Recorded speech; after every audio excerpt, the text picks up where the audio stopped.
Hi friends, তোমরা কেমন আছো? আশা করি খুব ভালো আছো। তো আজকে একটা নিউ ব্লগে নিয়ে আমি চলে এসেছি আবার। তো দেখছো আমি রেডি হয়ে কোথাও যাচ্ছি। হ্যাঁ, যাচ্ছি। তো কোথায় যাচ্ছি সেটাও সবাইকে জানানোর জন্য এই ভিডিওটা করা। তো আমি একটু যাচ্ছি আমার দাঁত দেখাতে। তাতে সামান্য একটু প্রবলেম হয়েছে, তো ভাবলাম একবার গিয়ে দেখিয়ে আসি। তো তার জন্য যাচ্ছি হচ্ছে গুরু নানক ডেন্টাল কলেজে। তো সেখানে যেতে গেলে কেমনভাবে যেতে হয় না যেতে হয়, সেখানে কী কী ডিটেলস, কখন যাবে তোমরা, তো সেই নিয়ে একটা ভিডিও করছি আমি। যদি তোমাদের হেল্পফুল হয়, ভিডিওটা তোমাদের কাজে লাগে, তো তাই জন্য এই ভিডিওটা করা। তো চলো, আমি বাড়ি থেকে বেরিয়ে গেছি। তো আমি এখান থেকে যাব ব্যারাকপুর স্টেশন। তো স্টেশন থেকে ট্রেন ধরবো। তো ট্রেন ধরে নামবো হচ্ছে সোদপুর। তো তারপর তোমাদের সাথে গিয়ে ওখানে দেখা হচ্ছে।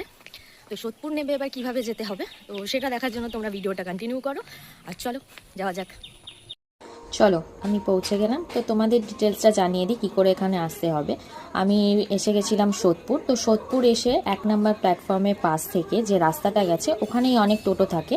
তো ওখান থেকেই টোটো ধরে মাত্র 10 টাকা ভাড়া নেবে। তো তোমরা চলে আসবে এই গুরু নানক ডেন্টাল রিসার্চ সেন্টারে।